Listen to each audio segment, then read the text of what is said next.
Most everyone has heard of the game Pass It On. Some people call it Chinese whispers. The way the game works is that the first person in a line whispers a phrase in the ear of the person next to him. That person then passes the information down to the next, and so on.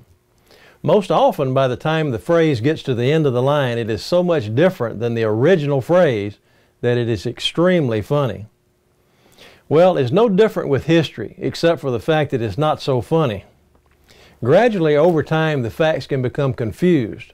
By the time we receive the historical accounts, we must be careful to be sure we have gotten it right, especially considering the fact that Satan, the god of this world, is the father of lies and the author of confusion.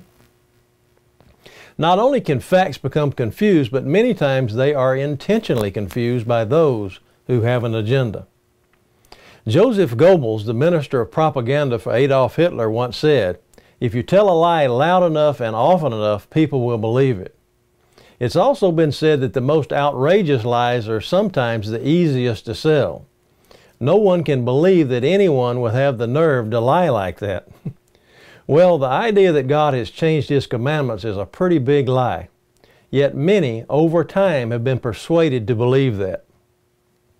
The Bible tells us that straight is the gate and narrow is the way which leadeth unto life, and few there be that find it. Based on that fact, I believe that if you tell the truth loud enough and often enough, a few people will believe it.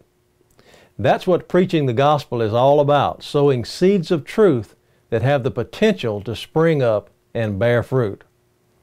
Well, the loud truth is that over time, the mystery religions of antiquity have been combined with true biblical precepts, resulting in the contemporary Christianity we see around us today. A Christianity far different from that of first-century believers.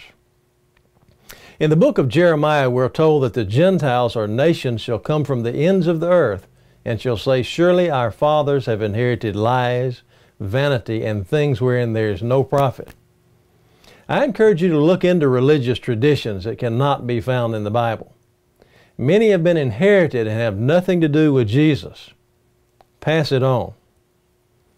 Earnestly contending for the faith once delivered to the saints, I'm Richard Reeves with Just the Facts.